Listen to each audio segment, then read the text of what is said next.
ಅನೇಕ ದ್ವೇಷಿ ರಾಜರು ಅನೇಕ ರೀತಿಯ ಮಾಡ್ತಾಯಿದ್ದಾರೆ. ಒಬ್ಬೊಬ್ಬರನ್ನ ಹೊಡಿತಾ ಹೋಗ್ತಾರೆ. ಶಲ್ವನ ವಧ ಈ ಮಾತನ್ನು ಹೇಳ್ತಾರೆ. ಶುಕಮಹಾರಾಜ ಹೇಳ್ತಾರೆ, ಪ್ರದ್ಯುಮ್ನ ಜಲದ ಆಚಮನ ಮಾಡಿ ಕವಚ ಉಟ್ಟು ಧನುಷ ಧಾರಣ ಮಾಡಿಕೊಂಡು ಸಾರಥಿ ಹೇಳ್ತಾನೆ, ನನಗೆ ವೀರದ್ಯುಮಾನ್ ಅವನ ಹತ್ರ ಕರ್ಕೊಂಡು ಹೋಗು. ಈ ಅಧ್ಯಾಯ ಅನೇಕ ಪ್ರಕಾರ ಮಾಯಾ ಮಾಡುವುದರಲ್ಲಿ ಚತುರಂತ ಶಾಲ್ವ ಅವನು ಭಗವಂತ ಕೃಷ್ಣ ಅವನನ್ನು ಹೊಡೆದು ಸೌಭನಿ ಚೂರು ಚೂರು ಮಾಡ್ದ. ದಂಶತ್ ಕಂಶ ಹಾಕ್ಕೊಂಡು ತನ್ನ ಸೇನೆಯನ್ನು ನಷ್ಟ ಮಾಡುವಂಥ ದ್ಯುಮಾನ್ ತಡೆದು ಪ್ರದ್ಯುಮ್ನ ನಗತಾ ಅವನಿಗೆ 8 ಬಾಣದಿಂದ ಅವನು ಹೊಡೆದ. ಅದೇ ಥರ ವಿನಷ್ಟ ಮಾಡುವಂಥ ತಡೆದು 4 ಬಾಣ ಅವನ 4 ಕುದುರೆಗಳನ್ನು, 1 ಬಾಣ ಸಾರಥಿಯನ್ನು ಹೊಡಿತು. 2 ಬಾಣದಿಂದ ಅವನ ಧನುಷ್ಯವನ್ನು, ಧ್ವಜವನ್ನು, 1 ಬಾಣದ ಅವನ ಶಿರವನ್ನು ಕತ್ತರಿಸಿ. ಗದ, ಸಾತ್ಯಕಿ ಮತ್ತು ಸಾಂಬ ಇತ್ಯಾದಿ ಶಾಲ್ವನ ಸೇನೆಯನ್ನು ಹೊಡೆದಾಕಿ. ಆ ಎಲ್ಲರ ಗರ್ದನ ಕುತ್ತಿಗೆ ಕೊಯ್ತು ಮತ್ತು ಅವೆಲ್ಲವೂ ಸಮುದ್ರ ಹೋಗಿ ಹಾಕಿದರು. ಸೌಭಯಾಹ ಅರ್ಥಾತ್ ಸೌಭ ಅಂತಿರುವ ಈ ಥರ ಯದುವಂಶಿಗಳು ಮತ್ತು ಶಾಲ್ವರ ಸೇನೆಯನ್ನು ಪರಸ್ಪರ ಒಬ್ಬರಿಗೊಬ್ಬರು ಹೊಡಿತಾ ಘಮಾಸಾನ್ ಯುದ್ಧ ಭಯಂಕರ. ಏಟಪ್ಪ 27 ದಿವಸ ಕಳೆದು ಹಿಂಗೆ ಯುದ್ಧ ಮಾಡ್ತಾರೆ. ನವರಾತ್ರಿಯ ಸಮಾಹಾರ ಅದು ನವರಾತ್ರಿ ಅಂತಾರೆ. ನವರಾತ್ರಿ 3 ನವರಾತ್ರಿಯ ಸಮಾಹಾರ ತೃಣವರಾತ್ರ ಅರ್ಥಾತ್ 27 ದಿನ ಅಂತಾರೆ. ತುಮಲ್ ಅರ್ಥಾತ್ ಘಮಾಸಾನ್ ಯುದ್ಧ ಅಲ್ಲೇ ಆಯಿತು. ಈ ರೀತಿಯಾಗಿ ಆ ಹೊತ್ತಿನೊಳಗೆ ಕೃಷ್ಣ ಧರ್ಮರಾಜ ಪುತ್ರ ಯುಧಿಷ್ಠಿರ ಕರೆದ ಮೇಲೆ ಇಂದ್ರಪ್ರಸ್ಥಕ್ಕೆ ಅಲ್ಲಿ ಹೋದ. ರಾಸು ಯಜ್ಞ ಸಮಾಪ್ತ ಆದಮೇಲೆ ಶಿಶುಪಾಲ ಸತ್ ಮೇಲೆ ಕುರುವಂಶಿ ಮುನಿಗಳ ತಥಾ ತನ್ನ ಪುತ್ರ ಜೊತೆಗೆ ಕುಂತಿಯ ಅನುಮತಿ ಪ್ರಾಪ್ತ ಮಾಡಿಕೊಂಡು ಅತ್ಯಂತ ಭಯಂಕರ ಅಪಶಕನವನ್ನು ನೋಡಿ ಅಲ್ಲೇ ದ್ವಾರಕಾಗೆ ಬಂದ. ಅದೇ ಥರ ಇಂದ್ರಪ್ರಸ್ಥಗತ ನನ್ನ ಪೂಜ್ಯ ತಮ್ಮ ಬಲರಾಮ್ ಜೊತೆಗೆ ಇಲ್ಲಿ ಬಂದೇನೆ. ನಿಶ್ಚಿತ ರೂಪದಲ್ಲಿ ಶಿಶುಪಾಲ ಪಕ್ಷಗಳಂಥ ರಾಜಗಳು ನನ್ನ ದ್ವಾರಕಾಪುರ ಆಕ್ರಮಣ ಮಾಡ್ತಾ ಇರಬೇಕು. ಯಾಕಪ್ಪ ಇಲ್ಲೇ ದ್ವಾರಕಾಪುರಿ ಮೇಲೆ ಶಿಶುಪಾಲನ ಕೊಂದ್ಮೇಲೆ ಅವನ ಪಕ್ಷದ ಮಂದಿ ಅವ್ರ ರಾಜಗಳು ನನ್ನ ದ್ವಾರಕೆ ಮೇಲೆ ಆಕ್ರಮಣ ಮಾಡ್ತಾ ಇರಬೇಕು. ಅದಕ್ಕೆ ದಾರಿ ಒಳಗೆ ತನ್ನ ಮನಸ್ಸು ವಿಚಾರ ಮಾಡೋಕತ್ತಿ ನಾನರ ಬಲರಾಮನ ಜೊತೆ ದ್ವಾರಕೆಗೆ ಬಂದು ತನ್ನ ಜನರ ವಿನಾಶವನ್ನು ಏನು ನಡೆದದಪ್ಪ ಇದು ನೋಡ್ದ. ನಗರದ ರಕ್ಷಣೆ ಅವ ಬಲರಾಮನಿಗೆ ನಿಯುಕ್ತ ಮಾಡಿ ನಗರಕ್ಕೆ. ಮತ್ತು ಸೌಭಪತಿ ಶಾಲ್ವನ ನೋಡಿ ಭಗವಂತ ದಾರುಕನಿಗೆ ಹೇಳ್ತಾನೆ, ಅಪುಷಕನ ದರ್ಶನದ ಅನುಕೂಲ ಚಿತ್ತಗಳಂತ ಈ ಪ್ರಕಾರ ಚಿಂತನೆ ಮಾಡ್ತಾ ದ್ವಾರಕೆಗೆ ಬಂದು ತನ್ನ ಜನರ ಎಷ್ಟು ವಿನಾಶ ಆಗ್ತಾ ಇದೆ. ಸೌಭಾಧಿಪತಿ ಶಾಲ್ವನ್ ನೋಡಿ ಬಲರಾಮನಿಗೆ ಆ ನಗರದ ರಕ್ಷಣೆ ಕಾರ್ಯ ನಿಯುಕ್ತ ಮಾಡಿ ತಾನು ಸಾರಥಿ ದಾರುಕನಿಗೆ ಹೇಳ್ತಾನೆ, ಹೇ ಸಾರಥಿ, ನನ್ನ ರಥವನ್ನು ಅತ್ಯಂತ ಶೀಘ್ರ ಸೌಭಾಧಿಪತಿ ಶಾಲ್ವನ ಹತ್ತಿರ ಕರ್ಕೊಂಡು ನಡಿ. ಭಾಳ ದೊಡ್ಡ ಮಾಯಾಮಿ ಅದಾನ ನೋಡು, ನೀನು ಹೆದರಬೇಡ, ಅವ ಏನೇನು ಮಾಯ ಮಾಡ್ತಿರ್ತಾನೆ. ಸಾರಥಿ ನೀ ಹೆದರಿದೆ ಅರ್ಥಾತ್ ನಿನ್ನಿಂದ ಹೆದರಿಕೆ ಆಗ್ತಾರೆ ಮಾತ್ರ ಅದಕ್ಕೆ ಈ ಥರ ಹೇಳಿದ ಮೇಲೆ ದಾರುಕ ಅಂದ್ರೆ ರಥದ ಅಲ್ಲೇ ಮೇಲೆ ಕೂತು ರಥವನ್ನು ಶಾಲ್ವನ ಕಡೆಗೆ ಗರುಡಧ್ವಜ ಭಗವಾನ್ ಯುದ್ಧ ಪ್ರವೇಶ ಮಾಡಿದ ಕೂಡಲೇ ಅವನು ತನ್ನ ಸೇನಾ ಶಾಲ್ವನ ಸೇನಾ ಅದು ಗುರುತಿಡ್ತು. ಇದು ಶಾಲ್ವನ ಸೇನಾ ಅದು ಅಂದ್ಕೊಡ್ತು. ಅಸ್ಥಾಯ ಅರ್ಥಾತ್ ಯೋಗ್ಯ ರೀತಿಯಿಂದ ಕುಳಿತು ಅರುಣಾನುಜಂ ಅರ್ಥಾತ್ ಧ್ವಜದ ಮೇಲೆ ವರ್ತಮಾನ ಗರುಡ, ಆ ಗರುಡದೇ ಧ್ವಜ ಚಿನ್ನವನ್ನೊಂದು ಧ್ವಜದ ಚಿನ್ನದಿಂದ ಇಡೀ ಮುಂದೆ ರಥ ಗುರುತಾಗ್ತಿರ್ತವ. ಕೃಷ್ಣನ್ ನೋಡಿ ಆ ಯಾರ ಸೇನೆ ಪ್ರಾಯ ನಷ್ಟ ಆಯ್ತು. ಅಯ್ಯಪ್ಪ ಕೃಷ್ಣ ಬಂದ ಅಂದ್ಕೊಂಡು ನಷ್ಟ ಆಯ್ತು. ಆ ಶಾಲ್ವನ ಯುದ್ಧದೊಳಗೆ ಭಗವಂತ ಕೃಷ್ಣ ಸಾರಥಿ ಮೇಲೆ, ಆ ಭಗವಂತ ಕೃಷ್ಣನ ಸಾರಥಿ ಮೇಲೆ ಭಯಂಕರ ಶಬ್ದ ಮಾಡುವಂಥ ಆ ಶಕ್ತಿಯನ್ನು ನಡೆಸ್ದ ಅವನು ಶಾಲ್ವ ಯುದ್ಧದೊಳಗೆ ಕೃಷ್ಣನ ಸಾರಥಿ ಮೇಲೆ ಭಯಂಕರ ಶಬ್ದ ಮಾಡೋಂಥ ಬಂದು ಪ್ರಹಾರ ಮಾಡಿ ಅವನು ಅದು ಆಕಾಶ ಭಾಳ ದೊಡ್ಡ ಶಬ್ದ ಮಾಡ್ಕೊತ ವೇಗದಿಂದ ಸಾರಥಿ ಕಡೆಗೆ ಬರ್ತಾಯಿತ್ತು. ಅದರಿಂದ ಇಡೀ ದಿಕ್ಕುಗಳೆಲ್ಲ ಪ್ರಕಾಶ ಆಗಿಬಿಟ್ಟು ಆ ಶಕ್ತಿಯ ಭಗವಂತ ಕೃಷ್ಣ ತನ್ನ ಬಾಣದಿಂದ ಸಹಸ್ರ ತುಣುಕು ಮಾಡಿಬಿಟ್ಟ. ಭಗವಂತ ಕೃಷ್ಣ ಶಾಲನಿಗೆ 16 ಬಾಣದ ಕಟ್ಟಿ ಆಕಾಶ ಗೊತ್ತಿರ್ತಾ ಸೌಭ ತನ್ನ ಬಾಣ ಸಮೂಹದಿಂದ ಆ ಥರದ ಹರಡಿದವ. ಸೂರ್ಯ ತನ್ನ ಕಿರಣ ಬಂದು ಎಲ್ಲವನ್ನು ಕಿರಣ ತುಂಬಿಡ್ತಾನೆ. ಹಂಗೆ ಶ್ರೀಕೃಷ್ಣ ಎಲ್ಲ ಕಡೆ ಬಾಣ ತುಂಬ ಅರ್ಥ ಶಾಲ್ವನಿಗೆ ನೋಡಿ ಅರ್ಥಾತ್ ಬಾಣ ಸಮೂಹದಿಂದ ಖಂ ಸೂರ್ಯ ಇವ ರಶ್ಮಿಭಿ ಸೌಭನ ಉಪಮ ಆಕಾಶ ಅದಕ್ಕೆ ಕೊಟ್ರಪ್ಪ. ಆಕಾಶವೇ ಸಮಾನ ನೀಲ ವಿಶಾಲ ಇತ್ತು. ಭಗವಂತನ ಅಚಿಂತ್ಯ ಬಾಹುಬಲ ಚಿಂತನ ನಿಲಕೃತ ಬಾಹುಬಲ ಆದಿದ್ವಾರ ಬಾಣ ಕಿರಣನ ಪಡೆದ. ಯಾವುದೂ ಪ್ರಯಾಸ ಇಲ್ಲದೆ ಕಿರಣಗಳ ಸಮ ಸೂರ್ಯ ಕಿರಣಗಳು ಹಬ್ಬಿಸ್ಬೇಕಾದ್ರೆ ಅವತ್ತೇನು ಭಾಳ ಪ್ರಯಾಸ ಅಯ್ಯಪ್ಪ ಭಾಳ ಕಷ್ಟದಿಂದ ಕಿರಣ ಬಿಡ್ತಾನೆ ಸ್ವಾಭಾವಿಕ. ಆ ಬಾಣ ಸಮ ಹರಡುವಂಥ ಕಾರಣ ಕೃಷ್ಣ ಸೂರ್ಯ ಸಮಾನ ಅಂತ ಇಲ್ಲೇ ಉಪಮೆಯನ್ನು ಕೊಟ್ಟಾರಪ್ಪ ಅಂತೇಳಿ. ಶಾಲ್ವ ಶಾರ್ಂಗ ಧನುಷ್ಯ ಧಾರಣ ಮಾಡುವಂಥ ಕೃಷ್ಣನ ಕಡೆ ಎಡಭುಜದಳು ಬಾಣದ ಹೊಡೆದ. ಅದರಿಂದ ಭಗವಂತನ ಕೈಯಿಂದ ಶಾರ್ಂಗ ಧನುಷ ಅದು ಬಿಡುಗಡೆ ಆಗಿ ಕೆಳಗೆ ಬಿತ್ತು. ಎಂಥ ಅದ್ಭುತ ಘಟನೆ ಇದು. ಕೃಷ್ಣನ ಕೈಯಾಗಿಂದ ಧನುಷ್ ಬೀಳಬೇಕು ಅಂತಂದರೆ ಆ ಯುದ್ಧವನ್ನು ನೋಡಿಸಲಾಗಿ ಜನರು ಜೋರಿಂದ ಹಾಕಾರ ಮತ್ತು ಅದು ಬಿದ್ದು ಕೂಡ ಆಕಾರ. ಸೌಭಪತಿ ಶಾಲ್ವ ಗರ್ಜನೆ ಮಾಡಿ ಭಗವಂತನಿಗೆ ಹೇಳಕತ್ತ. ಏನು ಹೇಳ್ತಾನೆ? ಮೂರ್ಖ, ನೀನು ನಮ್ಮ ಮಿತ್ರ ತಥಾ ತಮ್ಮನ ಪತ್ನಿಯನ್ನು ನಮಗೆ ಇದ್ರಿಗೇನ ಹರಣ ಮಾಡಿದ ಸಭೆ ಮಾಡುವ ಯಾವಾಗ ನಮ್ಮ ಆ ಮಿತ್ರ ಎತ್ತರಗಡೆ ಅಸಾವಧಾನ ಇದ್ದು ಅವನ ನೀ ಹೊಡೆದಿ. ಶಿಶುಪಾಲ ನಾವು ನಮ್ಮಿದ್ರಿಗೆ ಪ್ರಥಮತ ಅರ್ಥಾತ್ ಅಸಾವಧಾನ ಇಲ್ದಾಗ ವ್ಯಾಪಾದಿತ ಅರ್ಥಾತ್ ಅವ್ರನ್ನ ಹೊಡೆದು ಬಿಟ್ಟು ನೋಡ್ರಿ. ನಾನು ನನ್ನ ತೀಕ್ಷ್ಣ ಬಾಣದ ನನ್ನನ್ನು ಅಪರಾಜಯ ತಿಳ್ಕೊಳ್ಳೋಂಥ ನಿನಗೆ ನೀನು ತಿಳ್ಕೊಂಡಿದ್ದಿ ನಾ ನನಗೆ ಯಾರೂ ಗೆಲ್ಲೋರಿಲ್ಲ ಅಂತ ತಿಳ್ಕೊಂಡೆ. ಇವತ್ತು ನೀ ಈ ಸ್ಥಾನಕ್ಕೆ ಕಳಿಸ್ತೇನೆ, ನಾನು ಅಲ್ಲೇ ಎಲ್ಲಿಂದ ತಿರುಗಿ ಬರೋಂಗಿಲ್ಲ ಆ ಜಾಗ ಕಳಿಸ್ತೇನೆ. ನೀ ನನ್ನ ಇದ್ರಿಗೆ ನಿಂದ ನೋಡ್ತೇನೆ, ಕಳಿಸೇ ಬಿಡ್ತೇನೆ. ನನಗೆ ಯಾವ ಅಪರಾಜಯ ಅದೇ ನಾನು ಅಪರಾಜಯ, ನಾನು ಯಾರಿಗೆಲ್ಲ ಇಲ್ಲ. ಈ ಪ್ರಕಾರ ನಿಂಗೆ ಸೊಕ್ಕಲೇನ ಅಪುರಾಣ ಮೃತ್ಯು ಅರ್ಥಾತ್ ಮೃತ್ಯು ತಹ ಅಲ್ಲೇ ಮೃತ್ಯು ನಿಂದ್ರೆ ಅಂತೆಯಲ್ಲ ನೀನು ನಾನು ಹೊಡಿತೇನೆ. ಹೇ ಮಂದ ವೃಥಾಂತ ಕತ್ತಲಿಂದ ಅವ ಹೇಳಕತ್ತಾನ. ಕೃಷ್ಣನಿಗೆ ಜೋರು ಮಾಡಿ ಹೇಳ್ತಾನ, ನೀ ಮೂರ್ಖ ವ್ಯರ್ಥವಾಗಿ ಆತ್ಮಶ್ಲಾಘ ಮಾಡ್ತಂತಿ. ಆತ್ಮಶ್ಲಾಘ ಅಂದ್ರೆ ನಿನ್ನನ್ನು ನೀನು ಸುಮ್ಮನೆ ಹೊಗಳ್ಕೊತಿ, ಅಯೋಗ್ಯತೆ ಇಲ್ಲ ನನಗೆ. ನೋಡು ಹೇಳ್ತೇನೆ, ಸಣ್ಣ ಕಡೆ ವಿದ್ಯಮಾನ ತನ್ನ ಮೃತ್ಯು ನೋಡಕತ್ತೀನಿ, ಸಾವಿಲ್ಲೇ ನಿನ್ನೆದುರಿಗೈತಿ, ಕಾಣವಲ್ದ ನಿನಗದು. ವೀರಪುರುಷ ಪರಾಕ್ರಮ ದೂರಿಸುತ್ತಾನೆ, ಭಾಳ ಮಾತು ಖರೇ ಮನುಷ್ಯ. ವೀರಪುರುಷ ಬಾಯಿ ಬಡಾಯಿ ಮಾಡಂಗಿಲ್ಲ, ತನ್ನ ಸಾಮರ್ಥ್ಯವನ್ನು ತೋರಿಸ್ತಾನೆ. ನೀನಾರ ಬಡಾಯಿ ಮಾಡ್ಕೋತಿ ಯಾಕೆ ಹೇಳ್ತಾನೆ. ಹೀಗೆ ಹೇಳಿ ಕ್ರೋಧದಿಂದ ಭಗವಂತ ನೋಡಿ ತನ್ನ ಭಯಂಕರ ಬೇಗುಳ್ಳಂಥ ಗದೆ ಶಾಲ್ವನ ಶತ್ರುಸ್ಥ ಹಿಂಸೆವತ್ತ ಅದನ್ನು ಹೊಡೆದ. ಇದರಿಂದ ರಕ್ತ ಊರ್ತಾ ನಡಗಾಕತ್ತ ಶಾಲ್ವ ನೋಡಿ. ಗದಾ ಯಾವಾಗ ತಿರುಗಿ ಮತ್ತು ಭಗವಂತನ ಗದಾ ಮತ್ತು ಅವನ ಹತ್ರ ಬಂತು. ಅವ ಶಾಲ್ಬ ಅಂತರ್ಧಾನ ಸ್ವಲ್ಪ ಹೊತ್ತು ಮೇಲೆ ಒಂದು ಪುರುಷ ಬಂದ.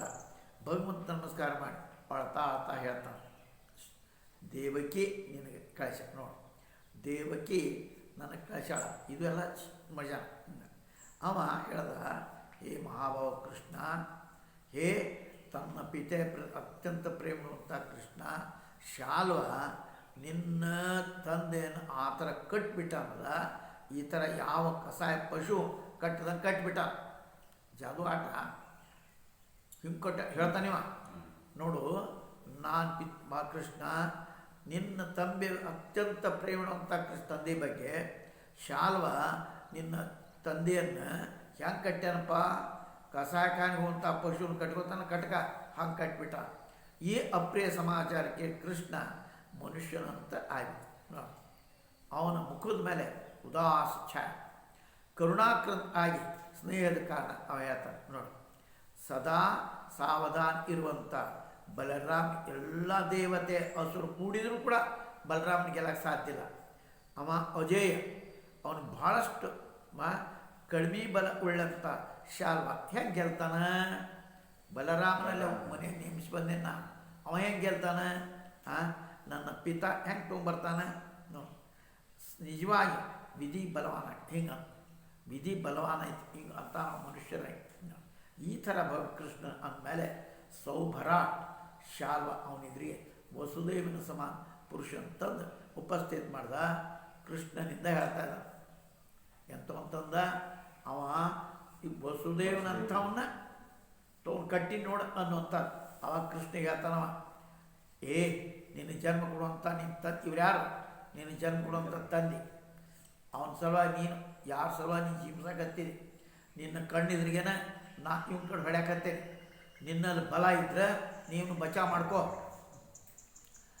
ಜನಿತ ಅರ್ಥಾತ್ ಉತ್ಪನ್ನ ಮಾಡುತ್ತ ಅದನ್ನ ಹೇಳ್ತಾನೆ. ಆ ಮಾಯಾವಿ ಶಲ್ವ ಈ ಪ್ರಕಾರ ಕೃಷ್ಣನಿಗೆ ಪಟಕಾಯಿಸಿ ಖಡ್ಗದು ಅವನ ಮಾಯಾಮ ವಸುದೇವ ಶರ್ವನ್ನು ಕತ್ತರಿಸಿಬಿಟ್ಟ. ಅದನ್ನು ನೋಡಿ ಆಕಾಶ ವಿದ್ವಾನ್ ಸೌಭ ಅಲ್ಲೇ ಪ್ರವೇಶ ಮಾಡಿ ನೋಡತ್ತಾನೆ. ಅವನ ಪಶ್ಚಾತ್ ಯದ್ಯಪಿ ಭಗವಾನ್ ಕೃಷ್ಣ ಸ್ವಾಭಾವಿಕ ರೂಪದಿಂದ ಜ್ಞಾನ ಸ್ವರೂಪದ ಮಹಾನುಭಾವನ ಆದರೂ ಸಜ್ಜನ ವಸುದೇವನ ಬಗ್ಗೆ ಪ್ರೇಮಾಚಯ ಕಾರಣ 2 ಕ್ಷಣ ಹೊತ್ತಿಗೆ ಅಲ್ಲೇ ಸಾಧಾರಣ ಮನುಷ್ಯನಂತೆ ಶೋಕ ಮಾಡಾಕತ್ತ. ಗೊತ್ತೈತಿ, ಆದರೂ ಸಾಮಾನ್ಯ ಶೋಕ ಮಾಡಾಕತ್ತ. ಕಿಂತು ಅದು ಆದಮೇಲೆ ತಿಳ್ಕೊಂಡ ಏನು ಇದೆಲ್ಲ ಮಯ ಶಾಲ್ವನ್ನು ತಿಳಿಸಿದಂಥ ಆಸುರಿ ಮಾಯಾ ಐತಪ್ಪ ಇದು ಅಂತ ತಿಳ್ಕೊಂಡ. ಸುಬೋಧ ಅರ್ಥಾತ್ ಸ್ವಯಂ ಸಿದ್ಧ ಜ್ಞಾನವ ತನ್ನ ಪಿತಾ ವಸುದೇವನ ಸ್ನೇಹ ಕಾರಣ ಮನುಷ್ಯ ಸ್ವಭಾವದಂತೆ ಶೋಕ ಸಂತಾಪ ಮುಳುಗದ. ಅದು ಆದಮೇಲೆ ಅವ ತಿಳ್ಕೊಂಡ ಇದೆಲ್ಲ ಆಸುರಿ ಮಾಯಾ ಐತಪ್ಪ, ಈ ಮಾಯೆಯಿಂದ ಮಾಡಾಕತ್ತಾನಿವ ಅಂತ. ಸಚೇತಾಗಿ ಕೃಷ್ಣ ನೋಡ್ದ ಆ ಯುದ್ಧವಿನೊಳಗೆ ಆ ದೂತ ಬಂದನ, ಅವನು ಇಲ್ಲ, ವಸುದೇವನ ಶರೀರವೂ ಇಲ್ಲ ನೋಡಿ. ಅಲ್ಲೇ ವಸುದೇವ ಅವನ ಶರೀರ ಇದೆಲ್ಲವೂ ಕೂಡ ಸ್ವಪ್ನ ಅಂತ ಇತ್ತು. ಇದು ಆದಮೇಲೆ ಆಕಾಶ ಸಂಚರಣ ಮಾಡುವಂಥ ಸೌಭರು ವಿದ್ಯಮಾನ ಶತ್ರು ಶಾಲ್ವ ಹೊಡೆಯುವ ಸಲುವಾಗಿ ಮತ್ತೆ ಶಾಲ್ವ ಹೊಡೆಯ. ಹೇ ರಾಜರ್ಷಿ, ಈ ವಿಷಯವನ್ನು ಋಷಿಗಳು ಆ ಪ್ರಕಾರ ಹೇಳ್ತಾರಲ್ಲ, ನಿಶ್ಚಿತ ರೂಪದಿಂದ ಆ ಪೂರ್ವಾಪರದ ವಿಚಾರ ಮಾಡಂಗಿಲ್ಲಪ್ಪ. ಅದು ಮಾತು ಸ್ವಯಂ ಅದು ವಿರೋಧ ಇಟ್ಟಿರ್ತಾರೆ. ಕೃಷ್ಣ ಯಾರು ತಿಳ್ಕೊಂಡಿಲ್ಲ, ವಿರೋಧ ಇಟ್ಟಿರ್ತಾರೆ ಅವರು. ಈ ರೀತಿ ಬೇರೆ ದ್ವಾರ ಉಪನ್ಯಾಸ ಮತದ ಖಂಡನ ಮಾಡ್ತಾ ಕೇಜ್ ಅರ್ಥಾತ್ ಸ್ವಲ್ಪ ನಾನ್ವಿತ ಅರ್ಥಾತ್ ಪೂರ್ವಾಪರದ ವಿಚಾರ ಮಾಡದೇ ಇರುವಂಥವ್ರು ಅನನ್ವಯ ಅದು ಕೇಳ್ತಾರೆ. ಅವ್ರ ಮಾತನ್ನು ವಿರೋಧ ಇರ್ತದೆ, ಅವರು ಲಕ್ಷ್ಯ ಇಡೋದಿಲ್ಲ ಅವನ ಅಭಿಪ್ರಾಯದಲ್ಲ. ಕೃಷ್ಣ ಬಲರಾಮನ ಜೊತೆಗೂ ರಾಸೂಯಂತ್ರ ಹೋಗಿದ್ದಿಲ್ಲ ನೋಡಿ. ಮೊದಲೇ ಅಂತ ಹೇಳಿ ಬಲರಾಮ ಆಜ್ಞೆ ತಿಳ್ಕೊಂಡು ಬಲರಾಮ ಹೇಳಿದ ಮೇಲೆ ಪಾದ ಎತ್ತು ತಿಳ್ಕೊತಾರೆ. ಅಜ್ಞಾನಿಗಳು ಆಗುವಂಥ ಶೋಕ ಮೋಹ ಸ್ನೇಹ ಭಯ ಎಲ್ಲೇ ಪರಿಪೂರ್ಣ ಭಗವಂತ ಕೃಷ್ಣ. ಈ ಭಯ ಅಜ್ಞಾನ ಯಾವುದಿಲ್ಲ ಅವ ಎಲ್ಲಿಪ್ಪ. ವಿಜ್ಞಾನ ಜ್ಞಾನ ಅಖಂಡಿತ ಭಗವಂತ ಅವ ಹೆಂಗೆ ಮೋಹ ಆಗ ಸಾಧ್ಯ. ಅದಕ್ಕೆ ಶ್ರೀಧರ ಸ್ವಾಮಿ ಬರೀತಾರೆ, ಇದೆಲ್ಲವೂ ಭಗವಂತನ ಇಂತಲೇ ಇವ ಮೋಹಗೊಂಡ ಅರ್ಥ ಅಸಂಭವ. ಈ ಮಾತನ್ನು ಶುಕದೇವರು ಅದು ಶ್ಲೋಕನ ಹೇಳ. ಅಥವಾ ಅಪುಷಕನ ನೋಡಿ ಭಯ ಹೆಂಗೆ ಮಾಡ್ತಾನೆ ಕೃಷ್ಣ, ಯಾವ ಹಿಂಗೆ ಅಂತೋ ಅದೆಲ್ಲವೂ ನನ್ನ ಬಾರಾಪರಿ ವಿನಿಷ್ಟ ಮಾಡಬಾರ್ದು ಯಾವ್ದು ಮಾಡ್ತದೆ ಸಾಧ್ಯ. ಇದು ಏನು ಹೇಳಲ್ಲ, ಭಗವಂತ ಕೈಯೊಳಗೆ ಶಾರ್ಂಗ ಧನುಷ್ಯ ಅದು ಬಿಡ್ತಾರೆ. ಅಥವಾ ಭಗವಂತನ ಭಯ ತೋರಿಸೋಳೆ ಭಗವಂತ ಅವನಲ್ಲಿ ಯಾವ ಭಯ ಇರೋಂಗಿಲ್ಲಪ್ಪ. ಎಲ್ಲವೂ ಅಜ್ಞಾನಿಗಳಲ್ಲಿ ಭಯ ಎಲ್ಲೇ ಅಜ್ಞಾನಿ.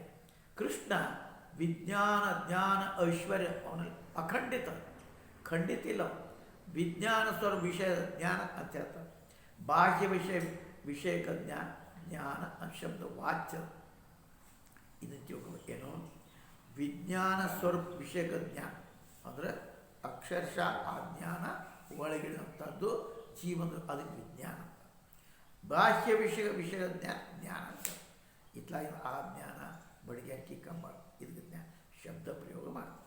ದೊಡ್ಡ ದೊಡ್ಡ ಋಷಿ ಮಹರ್ಷಿ ಕೃಷ್ಣನ ಚರಣ ಸೇವಾ ಮಾಡೋ ಸಲುವಾಗಿ ಆತ್ಮವಿದ್ಯೆ ಪ್ರಾಪ್ತ ಮಾಡ್ಕೋತಾರೋ ಅವರಿಂದ ದೇಹಾದಿ ಆತ್ಮತ್ವ ಬುದ್ಧಿರು ಅನಾದಿ ಅಜ್ಞಾನ ವಿನಷ್ಟ ಮಾಡ್ಕೋತಾರೋ ತಥಾ ಆತ್ಮವಿಷ ಅತ್ಯಂತ ಐಶ್ವರ್ಯ ಪ್ರಾಪ್ತ ಮಾಡ್ಕೋತಾರೋ ಆ ಸತ್ಪುರುಷರ ಸದ್ಗತಿ ಸ್ವರೂಪ ಕೃಷ್ಣೊಳಗೆ ಅವನ ಅಂಥ ಕೃಷ್ಣ ಮೋಹ ಹೆಂಗಾಗತ್ತಪ್ಪ? ಮೋಹ ಆಗಕ್ಕೆ ಸಾಧ್ಯ ಇಲ್ಲ. ಯಾವ ಭಗವಂತನ ಚರಣ ಸೇವಾ ಋಷಿ ಮಹರ್ಷಿಗಳು ಭಾಳಷ್ಟು ಮಾತ್ರಗಳು ಮಾಡಿಕೊಂಡು ಆತ್ಮವಿದ್ಯೆಯನ್ನು ಪ್ರಾಪ್ತ ಮಾಡ್ಕೋತಾರೋ ದೇಹಾದಿ ಆತ್ಮದ ವಿಪರೀತ ಜ್ಞಾನ ವಿನಷ್ಟ ಮಾಡ್ಕೋತಾರೋ ಅಂಥ ಐಶ್ವರ್ಯ ಪದ ಪ್ರಾಪ್ತ ಮಾಡ್ಕೋತಾರೋ ಆ ಸತ್ಪುರುಷರ ಪ್ರಾಪ್ತ ಸ್ವರೂಪ ಭಗವಂತ ಅವನಿಗೆ ಹೆಂಗೆ ಮೋಹ ಆಕೈತಿ? ಅದಕ್ಕೆ ಈ ಮಾತು ಸತ್ಯ ಅಂತ ಹೇಳಕ್ಕೆ ಬರೋಂಗಿಲ್ಲ, ಅದು ಸತ್ಯವಲ್ಲ. ಶಾಲ್ವ ಕೃಷ್ಣನ ಭಾಳ ಉತ್ಸಾಹ ಮತ್ತು ವೇಗ ಶಸ್ತ್ರ ವರ್ಷ ಮಾಡಕತ್ತಿದ್ದ. ಅಮೋಘ ಶಕ್ತಿ ಸಂಪನ್ನ ಕೃಷ್ಣನು ತನ್ನ ಬಾಣದ ಶಾಲವನ್ನು ಸುತ್ತಾಕತ್ತಿದ್ದ. ಅವನ ಕವಚ ಧನುಷ್ಯ ಶಿರೋಮಣಿ ಚಿನ್ನ ಮಾಡಿದ. ಅವನು ತನ್ನ ಗದೆಯಿಂದ ಶಾಲವನ್ನು ಮತ್ತು ಅದನ್ನು ಜರ್ಜರ ಮಾಡಿಟ್ಟ. ಮತ್ತೇನು ಉಳಿತಪ್ಪ? ಏನು ಸತ್ಯದ? ಈ ರೀತಿ ಶುಕದೇವರು ಆ ಶ್ಲೋಕದ ಹೇಳ್ತಾರೆ. ವರ್ ಅರ್ಥಾತ್ ಕವಚ ಸರೋಜ ಅರ್ಥ ಅವನ್ನೆಲ್ಲವನ್ನು ಮುರಿದು ಹಾಕಿದ್ನಪ್ಪ ನಾವು. ಭಗವಂತ ಕೃಷ್ಣನ ಕೈಯನ್ನು ಮಡಂತ ಗದ್ದ ಅವ ಚೂರು ಆಗಿ ಸಮುದ್ರ ಬಿದ್ದ. ಅವನು ಬಿಡಿದ ಬಲನೆ ಶಾಲ್ವ ಕೈದ ಗದ ತೊಗೊಂಡು ಪೃಥ್ವಿ ಮೇಲೆ ಜಿಗದ. ಗದೆಯನ್ನು ಎಬಸಿ ಭಾಳ ಬೇಗದಿಂದ ಕೃಷ್ಣನ ಮೇಲೆ ಏರಿ ಬಂದ. ಓಡ್ಕೊಂಡು ಬರ್ತಾ ಇರುವಂಥ ಶಾಲ್ವನ ಗದೆಯನ್ನು ಯುಕ್ತ ಕೈದ ಭಗವಂತ ಕೃಷ್ಣ ಭಲ್ಲ ಅನ್ನುವಂಥ ಬಾಣದ ಕತ್ತರಿಸ್ದ. ಅದು ಆದಮೇಲೆ ಶಾಲ್ವ ವಧ ಮಾಡೋ ಸಲುವಾಗಿ ಇನ್ನು ಶಾಲ್ವ ಮುಸುರಿನ ಅಂತ ಪ್ರಳಯಕಾಲೀನ ಸೂರ್ಯದಂತೆ ಚಮಕಂತ ಚಕ್ರವನ್ನು ಹಿಡ್ಕೊಂಡು ಅವ ಸೂರ್ಯ ಶೋಭಿತ ಉದಯಾಚಲ ಸಮಾನ ಸುಶೋಭಿತ ಐದ ಚಕ್ರ ತಂದರೆ ಅಂತ ಹೇಳ್ತಾನೆ. ಆ ಶ್ರೀಹರಿ ಆ ಚಕ್ರದಿಂದಲೇ ಭಾಳ ಅಧಿಕ ಮಾಯ ಮಾಡುವಂಥ ಆ ಶಾಲ್ವನ ಕಿರೀಟ ಕುಂಡಲ ಯುಕ್ತವಾದಂಥ ಶಿರವನ್ನು ಈ ಥರ ಕಟ್ ಮಾಡಿದ್ನಲ್ಲ. ಇಂದ್ರ ವಜ್ರನ ವೃತ್ರಾಸುರನ ಶಿರ ಕಟ್ ಮಾಡಿ ಆಸನ ಶಾಲ್ವ ಸೈನಿಕ ಎಲ್ಲರೂ ಹಾಯ್ ಚಿಲ್ಲಾಕ ಓಡಾಡ್ತಾರೆ. ಈ ರೀತಿ ಭಾಗವತ ಈ ಸ್ಕಂದವನ್ನು ಅಲ್ಲಿ ಮುಗಿಸ್ತಾ ಇದ್ದಾರೆ. ದಂತವಕ್ತ್ರ ವಿದೂರತನ ವಧ ತೀರ್ಥಯಾತ್ರ ಬಲರಾಮ ಸೂತನ ವಧ ಇದೆ ಹೇಳ್ತಾ ಇದ್ದಾರೆ. ಇಲ್ಲಿ ಹೇಳ್ತಾರೆ ಮಹಾರಾಜ ಪರೀಕ್ಷಿತ ಶಿಶುಪಾಲ ಶಾಲ್ವ ಪೌಂಡ್ರಕ ಈ ಎಲ್ಲರೂ ಸತ್ತೋದ ಮೇಲೆ ಅದು ಬದಲಿ ತೊಗೋಬೇಕಿದ್ರೆ ಅದಕ್ಕೆ ಮೂರ್ಖ ದಂತವಕ್ತ್ರ ಅಂತ ಒಬ್ಬರೇ ನಡ್ಕೋತ ಭೂಮಿಗೆ ಬಂದ.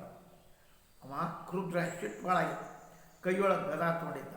ಅವ ತನ್ನ ಕಾಲಿನ ತಮಕಿಂದ ಪೃಥ್ವಿ ನಡಕ್ತಾ ಇದೇನೋ ಅದು ಪೃಥ್ವಿ ಮೇಲೆ ಕಾಣ್ತಾ ಬಂದ.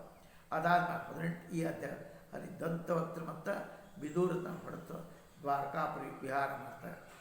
ಈ ಪಶ್ಚಾತ್ ಬಲರಾಮ ಸೂತನ ವಧ ಮಾಡೋದು.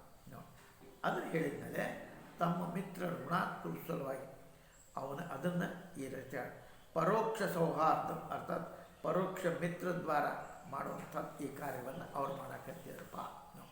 ಕೈಯೊಳಗೆ ಗದಾ ಹಿಡ್ಕೊಂಡು ಬರ್ತಾ ಇತ್ತ. ಅವನು ನೋಡಿದಂಥ ಕೃಷ್ಣ ಕೂಡಲೇ ರಥದಿಂದ ಚಿಗುದು ಯಾವ ಥರ ಸಿಂಧೂ ಜ್ವಾರ ತಟಕ್ಕೆ ನಿಂದಿರ್ತೈತೋ ಹಾಗೆ ನಿಂದ್ರಿಸ್ದ.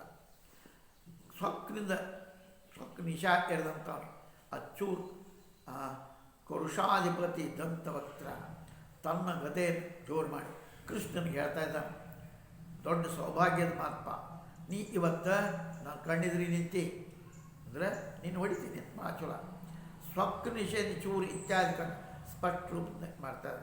ವಸ್ತುತಃ ಅವನ ಮದ ಸಮಾಪ್ತ ಆಗಿತ್ತು. 3ನೇ ಜನ್ಮ ಮುಕ್ತಿದಾನ ಪ್ರಾಪ್ತ ಮಾಡೋ ಸಲುವಾಗಿ ಅವನು ಬಂದಿದ್ದ. ಅದ್ಯ ಹೇಳುತ್ತಾ ಅಭಿಪ್ರಾಯಪ್ಪ, ನಾ ತ್ರೈಲೋಕ್ಯ ನಿನಗೆ ಹುಡುಕಾಕತ್ತೆ, 3 ಲೋಕ ಹುಡುಕಾಕತ್ತೆ ಎಲ್ಲಿ ಅಂತ ಬ್ರಾಹ್ಮಣ ಶಾಪ ಸಮಾಪ್ತಿಯನ್ನು ನೀನು ನನ್ನ ಸ್ವಾಮಿ ನನ್ನ ದರ್ಶನ ಕೊಟ್ಟು. ಇದು ಅತ್ಯಂತ ಕಲ್ಯಾಣದ ವಿಷಯ. ಹರ್ಷಾದ್ರೇಕ ಅರ್ಧೋ ದೃಷ್ಟ ಇದೆಲ್ಲ ಅದ. ಕೃಷ್ಣ, ನೀನು ನನ್ನ ಮಾಯಿಂದ ನನ್ನ ಮಗನ ಅತ ನಿನಗೆ ಹೊಡೆಯುವಂಥದ್ದು ಸ್ವಚ್ಛ ಅಲ್ಲ. ಕೃಷ್ಣ, ನೀನು ನನ್ನ ಮಾಮ, ಅವನ ಮಗ, ಅದಕ್ಕೆ ನಿನ್ನ ಮಾಯಿಂದ ನೀನು ಹೊಡೆಯೋದು ಮರ್ಯಾದ. ಕಿತ್ತು ನೀನು ನನ್ನ ಮಿತ್ರನ ಹೊಡೆದಿದ್ದಿ, ಅದಕ್ಕೆ ನಿನಗೂ ನಾ ಹೊಡಿಬೇಕು. ಅತಯವ ಮಂದ ಇವತ್ತು ನಾನು ನಿನಗೆ ನನ್ನ ವಜ್ರ ಸಮಾನ ಗದೆಯಿಂದ ಹೊಡೆದು ಹಾಕ್ತೀನಿ, ಕೊಲ್ತೇನೆ ನಿನಗೆ. ಹೇ ಕೃಷ್ಣ, ನೀನರ ನನ್ನ ಮಾಮನ ಪುತ್ರ, ಅದಕ್ಕೆ ನನ್ನ ಬಂಧುಗ ಎಲ್ಲ ಹೊಡೆದೀನಿ. ಆದರೂ ನೀನು ನನ್ನ ಮಿತ್ರನ ಹೊಡೆಯಲ್ಪಟ್ಟಿ, ಮಿತ್ರನ ಹೊಡೆದಿ ಮತ್ತು ನನ್ನನ್ನು ನಾನು ಹೊಡೆಯೋಕ್ಕೆ ಅಪೇಕ್ಷೆ ಮಾಡಿ. ಅದಕ್ಕೆ ನಿನ್ನ ಮೃತ್ಯುನ ಯಾರೂ ತಡೆದಾಗ ಸಾಧ್ಯವಿಲ್ಲ. ಇದೇ ಥರದ ಸನಕಾಲು ನಮ್ಮ ಮೇಲೆ ಅನುಗ್ರಹ ಮಾಡ್ಯಾರ. ಅದಕ್ಕೆ ನಿನ್ನಿಂದ ನಾನು ಇಷ್ಟು ಯಾಚನೆ ಮಾಡಿ ನಾನು ನಿನ್ನ ಯಾಚನೆ ಏನಪ್ಪ ಏನು ಕೇಳಿದ್ರೆ ನಾನು ತಿಳಿಸ್ತೇನೆ. ಹೇ ಅಮಂದ, ಅರ್ಥಾತ್ ಎಲ್ಲ ಇರುವಂಥ ಸಮರ್ಥ ಕ್ಷಾತ್ರನ ಪಾಲನೆ ಮಾಡೋ ಸಲುವಾಗಿ ನಾನು ಗದೆಯಿಂದ ಹೊಡಿತೀನಿ. ಯಾಕೆ ಹೊಡಿತೀನಿ? ಕ್ಷಾತ್ರದ ಪಾಲನೆ ಮಾಡಬೇಕು. ಆ ಗದಾ ನೀನು ಸಹನ ಮಾಡ್ಕೊಂಡು ಜರ್ ಅಂದು ನಿನ್ನ ಗದ ಒಂದು ಸಮಾನ ಐತಿ, ಅದನ್ನ ಯಾರು ಸಹನ ಮಾಡ್ತಾರೆ ಅನ್ಬೋದು. ಅಂದ್ರೆ ಹಿಂಗೆ ಅಲ್ಲಪ್ಪ, ನನ್ನ ಗದ ವಜ್ರ ಸಮಾನ ಇಲ್ಲ, ಅಪಿತು ಕಮಲಮಾನ ಸಮಾನ, ಅತ್ಯಂತ ಕೋಮಲ. ಹೇ ಮೂರ್ಖ, ಈ ಥರ ಇರುವಂಥ ವ್ಯಾಧಿ ಸಮಾನ ಬಂಧುರೂಪಿ ಶತ್ರು ನಿನಗೆ ಹೊಡೆದು ನಾನು ನನ್ನ ಮಿತ್ರ ಋಣ ತೀರಿಸ್ತೇನೆ. ನಮ್ಮ ಮಿತ್ರ ಹೊಡೆದೀನಿ, ಅದ್ರ ಋಣ ತೀರಿಸ್ತೇನೆ. ಜರ್ ಎಂದಿಪ್ಪ ಈ ಥರ ಹೊಡೆಯೋದ್ರೆ ನಿನಗೇನು ಫಲ ಪ್ರಾಪ್ತಿ ಆಗ್ತದಪ್ಪ, ನಿನಗೇನು ಲಾಭ ಅಂತ ಕೇಳಿ ಇದ್ರ ಮೇಲೆ ಅವ ಹೇಳ್ತಾನೆ, ಏ ಅಜ್ಞ, ಅರ್ಥಾತ್ ನಿನಗಿಂತ ದೊಡ್ಡ ಜ್ಞಾನಿ ಯಾರಿಲ್ಲ ಅಂತ ತಿಳ್ಕೊಂಡು, ಅದಕ್ಕೆ ನೀನು ಸರ್ವಜ್ಞ. ನೀನು ವಸ್ತುತಃ ನಮ್ಮ ಸ್ವಾಮಿ. ಈ ದೇಹ ಸಂಬಂಧ ಕಾರಣ ನಿನಗೆ ಬಂಧುರು ಶತ್ರು ನೋಡಿ. ಬ್ರಾಹ್ಮಣ ಶಾಪದ ಕಾರಣ ಶತ್ರು ಪ್ರತಿ ಆಗುವಂಥ ನಿನಗೆ ಹೊಡೆದು ನಾನು ನನ್ನ ಮಿತ್ರ ಋಣವನ್ನು ಪೂರ್ಣ ಮಾಡ್ಕೋತೇನೆ. ವಿಶೇಷ ರೂಪದ ಯಾರ ಮನಸ್ಸು ಚಿಂತನೆ ಮಾಡ್ತಾರೋ ಅದು ವ್ಯಾಧಿ. ದೇಹ ಒಳಗೆ ಅಂತರ್ಯಾಮಿ ರೂಪ ಇರುವಂಥ ಕ್ಷಾತ್ರಧರ್ಮ ಅನುಸಾರವಾಗಿ ನಾ ಯಾವುದನ್ನು ಕ್ಷತ್ರಧರ್ಮ ನಿನಗೆ ಕೊಂದು, ಅರ್ಥಾತ್ ನಿನ್ನನ್ನು ಹೊಡೆದು ಅಥವಾ ತಿಳ್ಕೊಂಡು ಅದರಿಂದ ಜನ ಹೆಂಗೆ ತನ್ನ ಪಿತೃ ಆದಿ ಋಣ ಮುಟ್ಟಿಸ್ತಾರೋ ಆ ಥರ ನಾನು ನನ್ನ ಮಿತ್ರ ಋಣವನ್ನು ನಾ ತೀರಿಸ್ತೇನೆ ನಿನ್ನ ಹೊಡೆದು. ಅದ ಹೆಂಗೆ ಮಹಾವತ ಆನಿನ ಅಂಕುಶನ ಪೀಡಿತ ಮಾಡ್ತಾನೆ, ಆ ಥರ ಅವ ತನ್ನ ವೃಕ್ಷ ವಾಕ್ಯದಿಂದ ಕೃಷ್ಣನ ಪೀಡಿತ ಮಾಡ್ತಾ, ಅದು ಕೃಷ್ಣನೂ ಮಾಡ್ತಾ ತನ್ನ ಗದ ಭಗವಂತನ ಶರೀರ ಮೇಲೆ ಗದೆಯಿಂದ ಪ್ರಹಾರ ಮಾಡ್ದ ಮತ್ತು ಸಿಂಹದಂತೆ ಗರ್ಜನೆ ಮಾಡ್ತಾ ಇದ್ದಾನೆ. ಆಜೌ ಗದೆಯ ಅವ ಹೇಳ್ತಾ ಇದ್ದಾನೆ. ಯುದ್ಧದ ಮೈದಾನ ಗದಾದ್ವಾರ ಪ್ರಹಾರ ಮಾಡಿದ ಮೇಲೆ ಆದರೂ ಕೃಷ್ಣ ಏನು ಟಸ್ಮೆ ಮಸ್ನೈ ಅಂತಾರೆ ಹಿಂದಿ ಒಳಗೆ ಶಬ್ದ. ಟಸ್ಸೆ ಮಸ್ನೈ ಹಿಂದಿ ಶಬ್ದ, ಏನೇನು ಆಗಲಿಲ್ಲ ಅನ್ನೋ ಮಾತಾಡ. ಅದಾದ ಕೃಷ್ಣನು ತನ್ನ ಭಾರೀ ಗದೆಯಿಂದ ದಂತವಕ್ತ್ರನ ಸ್ನಾನಾಂತರ ಅಲ್ಲಿ ಪ್ರಹಾರ ಮಾಡ. ಗದೆ ಪ್ರಹಾರ ದಂತವಕ್ರ ಹೃದಯ ಹರಿದು ಆ ಮುಖದ ರಕ್ತ ಬರಕ ಅವನ ಕೇಶ ಭುಜ ಕಾಲು ಅವೆಲ್ಲ ಕಾಲನ್ನು ಹರಡಿದು ನಿಷ್ಪ್ರಾಣ ಆಗಿ ಭೂಮಿ ಮೇಲೆ ಬಿದ್ದ. ಹೇ ರಾಜನ ಪರೀಕ್ಷಿತ, ಅದು ಆದಮೇಲೆ ಅನಂತ ಸೂಕ್ಷ್ಮ ಅದ್ಭುತ ಜ್ಯೋತಿ ಹೆಂಗೆ ಶಿಶುಪಾಲ ಮದ ಸಮಯ ಆತೋ ಆ ಥರ ಅವನ ಜ್ಯೋತಿ ಕೃಷ್ಣನೊಳಗೆ ಪ್ರವೇಶ ಆಯಿತು. ದಂತವಕ್ತನ ತಮ್ಮ ವಿದೂರತ ತನ್ನ ಅಣ್ಣನ ಅದನ್ನು ವ್ಯಾಕುಲ ಅವ ದೊಡ್ಡ ಶ್ವಾಸ ಬಿಡ್ತಾ ಕೈಯೊಳಗೆ ಢಾಲ್ ತಲವಾರು ಹಿಡ್ಕೊಂಡು ಕೃಷ್ಣನ ಬಡಿಸಲ ಇಚ್ಛೆಯಿಂದ ಅವ ಬಂದವರ್ತವ ಆಕ್ರಮಣವಂಥ ಆ ವಿದೂರತನ ಭಗವಂತ ಕೃಷ್ಣ ಅಲ್ಲಿ ತೂಣ ಸಮ ತೀಕ್ಷ್ಣ ಉಳ್ಳ ಖಡ್ಗದಿ ತನ್ನ ಚಕ್ರದಿಂದ ಶಿರ ಕುಂಡಲ ಕಿರೀಟ ಎಲ್ಲವನ್ನು ಬೇರೆ ಬೇರೆ ಮಾಡಿ ಅಂದರೆ ಗುಂಡ ಮಾಡಿ. ಈ ಥರ ಕೃಷ್ಣ ಸೌಭ ಶಾಲ್ವ ದಂತವಕ್ತ್ರ ತಥಾ ಅವಂತ ವಿದೂರದ ಯಾರು ಹೊಡೆದ್ನೋ ಬೇರೆ ಸಲ ಅಶಕ್ಯತ್ತಪ್ಪ ಇದಲ್ಲ ಆ ಎಲ್ಲರೂ ಹೊಡೆದು ಬೇರೆ ದೇವತೆಗಳ ಮನುಷ್ಯರ ಮುನೀಶ್ವರ ಸಿದ್ಧ ಗಂಧರ್ವ ವಿದ್ಯಾರ ದೊಡ್ಡದು ಆ ರೂಪಗಳು ಅಪ್ಸರೆ ಪುತ್ರನು ಆ ಕಿನ್ನರ ಚರಣರ ದ್ವಾರ ಕೃಷ್ಣ ವಿಜಯ ಗೀತೆ ಹಾಡಾಕೈತೆ. ಎಲ್ಲರೂ ಯಾರ ಕಡೆಯಿಂದ ಆಗದೇ ಇದ್ದದ್ದು ಕೃಷ್ಣ ಮಾಡ್ಯಾನಪ್ಪ. ಭಗವಂತ ಪುಷ್ಪದ ವರ್ಷನ ಮಾಡಾಕ ಭಗವಂತನ ಶ್ರೇಷ್ಠ ಯದುವಂಶದ ಜೊತೆಗೆ ಗಂಟಂಥ ದ್ವಾರಕಾಪುರಿಗೆ ಅವ ಕೃಷ್ಣ ಬಂದ. ಈ ಥರ ಯೋಗೇಶ್ವರ ಸಂಪೂರ್ಣ ಜಗತ್ತಿನ ಸ್ವಾಮಿ ಭಗವಂತ ಕೃಷ್ಣ ಲೀಲಾ ಮಾಡ್ತಾ ಕಿತ್ತು ಪಶುಗಳಂತೆ ದೃಷ್ಟಿ ಇಡುವಂಥ ಜನ ಅವೆಂದು ಪರಾಜಿತ ಆಗ್ತಾನೋ ಕಾಣ. ಎಷ್ಟು ಮಜಾ ಕೊಟ್ಟರು. ಯೋಗೇಶ್ವರ ತಥಾ ಸಂಪೂರ್ಣ ಸ್ವಾಮಿ ಕೃಷ್ಣ ಲೀಲಾ ಮಾಡ್ತಾ ಇದ್ದ. ಕಿಂತು ಪಶು ಸಮಾನ ದೃಷ್ಟಿಯುಳ್ಳವರು ಅಂದರೆ ಅಜ್ಞಾನ ದೃಷ್ಟಿಯುಳ್ಳವರು ಅಂಥವರು ಅವರಿಗೆ ಎಂದು ಅವರು ಎಂದೆಂದು ಕೃಷ್ಣ ಸೋಲ್ತಾನಪ್ಪ. ಕಿಂತು ವಾಸ್ತವ ಸದಾ ವಿಜಯನೇ ಅವ ಎಂದು ಸೋಲ ಅಲ್ಲವ. ಈ ಥರ ಭಗವಂತ ಕೃಷ್ಣನ ಮಾತನ್ನು ಸರಿಯಾಗಿ ಅವನಿಗೆ ಗೆದ್ದು ಕಿಂತು ಯಾವ ಜನರ ದೃಷ್ಟಿ ಶ್ರೀಧರ ಪಶು ಸಮಾನ ಅದು ಅವರಿಗೆ ಎಂದೆಂದು ಜರಾಸಂಧ ಆದಿ ಜರಾಸಂಧ ಓಡೇದ ನೀವು ಕೃಷ್ಣ ಹಿಂಗೆ ಅಂತಾರಪ್ಪ ಮಂದಿ. ಕೃಷ್ಣ ಅದು ನಿತ್ಯ ವಿಜಯ ಅದ, ಯೋಗೇಶ್ವರ ಜಗದೀಶ್ವರ ಅದಾರಪ್ಪ. ಕೌರವರ ಪಾಂಡವರ ಜೊತೆ ಯುದ್ಧದ ತಯಾರಿ ಮಾತೇಳಿ ನಡೆದಿತ್ತೆನ್ನೋದು ಅದ್ರ ಮಧ್ಯಸ್ಥ ಯಾವುದೇ ಕಡೆ ಅವ ಇರದೇ ಇಚ್ಛೆಯಿಂದ ಬಲರಾಮ ತೀರ್ಥಯಾತ್ರೆ ನಿಮಿತ್ತ ಪಾಠ. ಬಲರಾಮನಿಗೆ ಆದರೆ ಯಾವುದಕ್ಕೂ ಒಂದು ಪಾರ್ಟಿ ಆಗಬಾರ್ದು ಅನ್ನೋ ಇಚ್ಛೆ ಇತ್ತು. ಇಬ್ಬರು ನನ್ನವರ ಯಾಕೆ ಹೋಗು. ಕೃಷ್ಣ ಯಾಕೆ ಬಂದ ಧರ್ಮ ಅರ್ಜುನ ಕಡೆ ಬಂದ, ಧರ್ಮದ ಪಕ್ಷ ಇತ್ತು. ಅವ ಎರಡು ಜಾತಿ ಸಂಬಂಧಿ ನೋಡಿ ಎರಡೂ ಬಂದ. ಅದಕ್ಕೆ ಅವ ಬಲರಾಮ ಬೇಡ ಬೇಡಪ್ಪ ಅವ ಕೃಷ್ಣ ರೆಡಿ ಮಾಡ್ಕೊತಾನಂತೇಳಿ ಯಾತ್ರಾ ನಿತ್ಯವಾಗಿ ಅವ ಹೊರಟು ಬಿಟ್ಟ. ವಿದೂರತ ಪರ ಎಲ್ಲ ದೈತ್ರು ಹೊಡೆದು ಕೃಷ್ಣ ಹೊಡೆಯೋ ಕೆಲಸ ಬಂದು ಇನ್ನು ಮುಗಿತು. ಯಾಕೆ ಅದು ಆದಮೇಲೆ ಬಲರಾಮ ಸೂತ ವಲ್ಲಭ ಅವ್ರನ್ನ ಹೊಡೆದು ಅತ್ಲಾಗ ಬಲರಾಮ ಹೊಡೆದ. ಆ ಪ್ರಸಂಗ ಶ್ರುತ್ವ ಇತ್ಯಾದಿ ಶೋಕದ ಹೇಳ. ಪ್ರಭಾಸ್ಕರ ಸ್ನಾನ ಮಾಡಿ ಸರಸ್ವತಿ ಯಾವ ಕಡೆಗೆ ಅಲ್ಲಿ ಬರ್ತದೋ ಅದ್ರ ಕಡೆಗೆ ಬ್ರಾಹ್ಮಣರ ಜೊತೆಗೆ ಅಲ್ಲಿ ಹೊರಟ.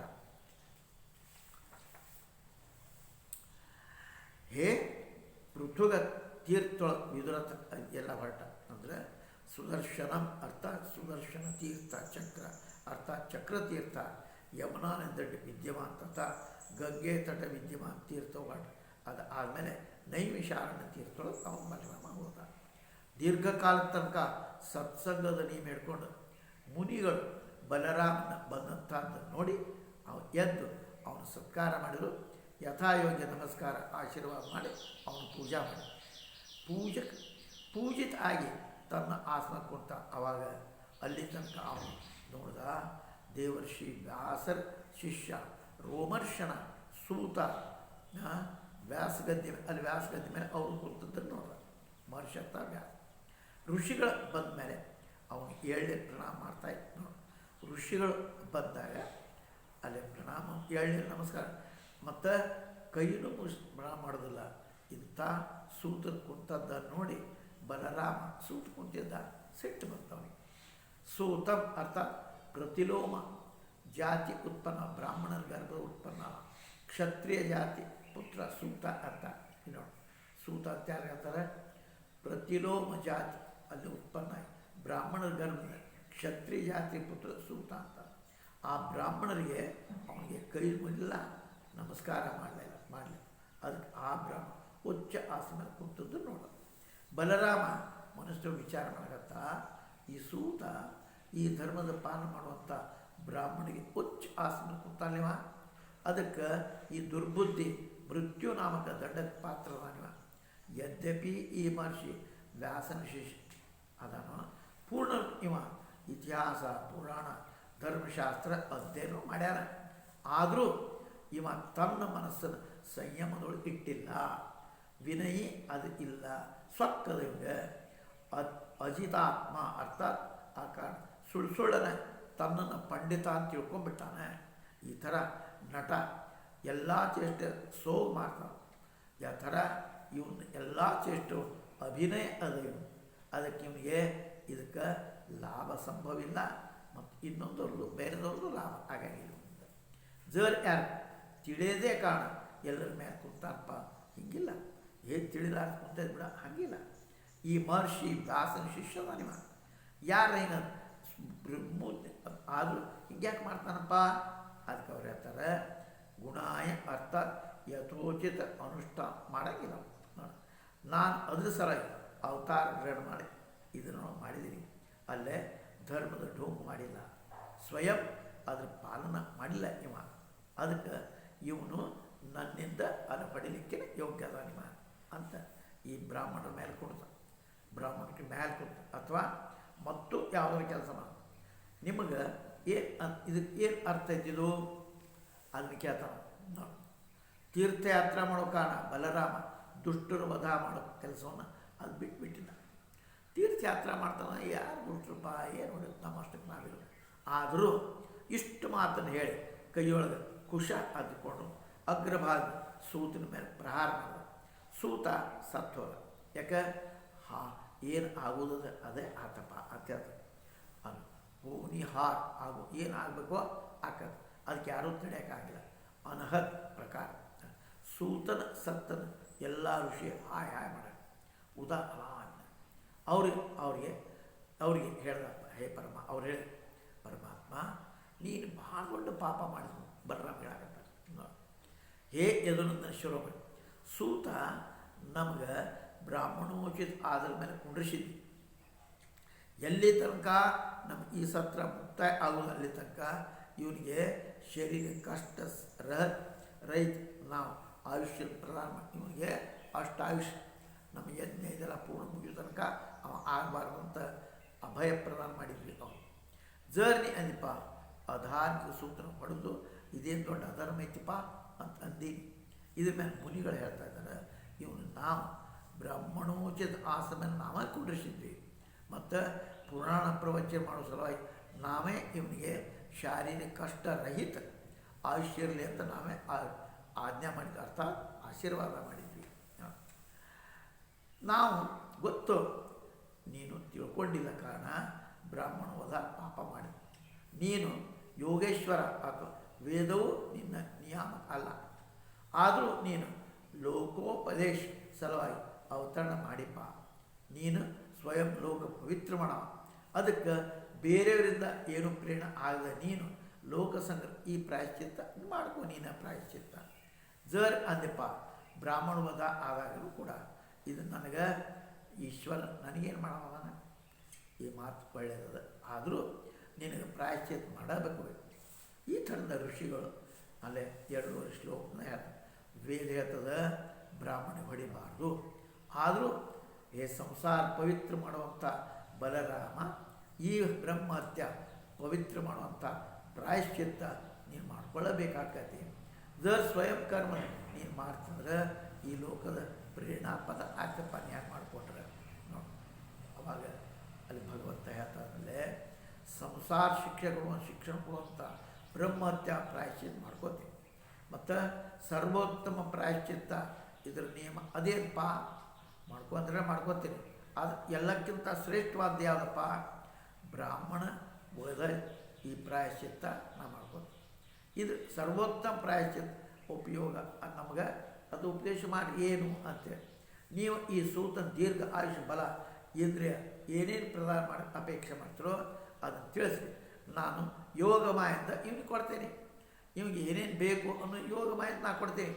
ಹೇ ಮುನಿಗಳ ಇದು ಉದ್ದನ ಆಯುಷ್ಯ ಬಲ ಇಂದ್ರಿಯ ಪಟ್ಟುತ್ತಾ ಏನೇನು ನೀವು ಪ್ರದಾನ ಮಾಡೋ ಅಪೇಕ್ಷೆ ಮಾಡ್ತೀರೋ ನೀವು ಹೇಳ್ರಿ, ನಾ ಅವನಿಗೆ ಕೊಟ್ಟು ಬಿಡ್ತೇನೆ. ಅದೆಲ್ಲ ಋಷಿಗಳು ಹೇಳ್ತಾ ಇದ್ದಾರೆ, ಹೇ ಬಲರಾಮ ಈ ಥರ ನಿನ್ನ ಅಶಸ್ತ್ರದ ಪರಾಕ್ರಮ ಇದ್ರ ಮೃತ್ಯು ನಮಗೆ ವಾಣಿ ಈ ಥರ ವ್ಯರ್ಥ ಆಗಬಾರ್ದು. ಹಿಂಗೆ ನೀವು ನಮ್ಮ ಮಾತು ಕೊಟ್ಟೇವೆ ಅವಾಗ ಅದು ವ್ಯರ್ಥ, ಹಿಂಗೆ ನೀವು ಉಪಾಯ ಮಾಡ್ಕೊ.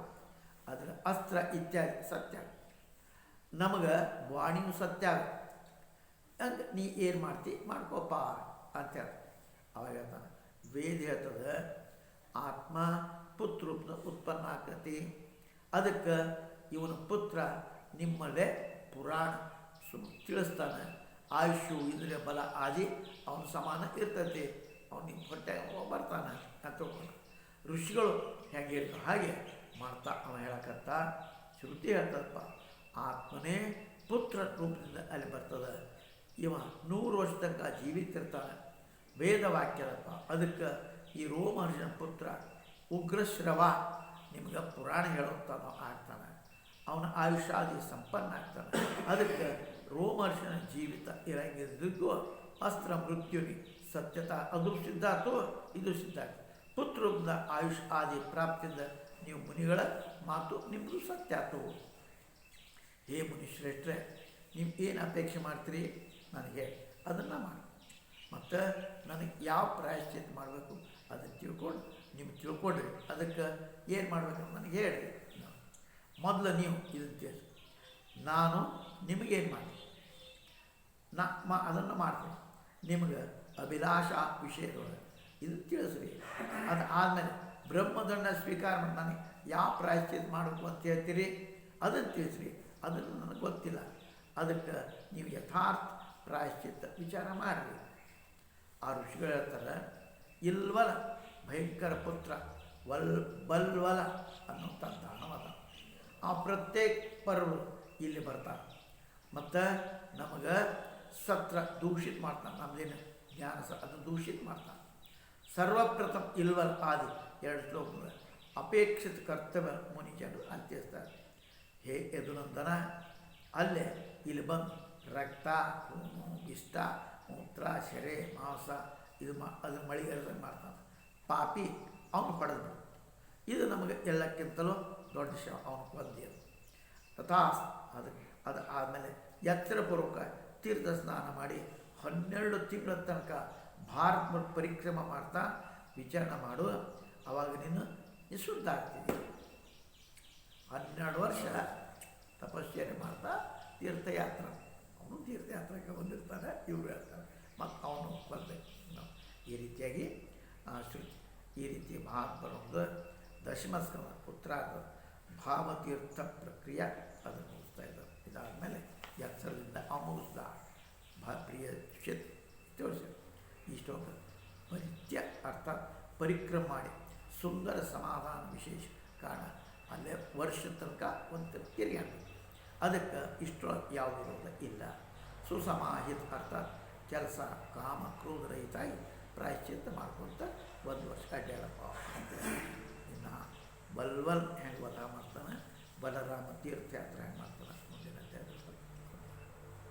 ಓಂ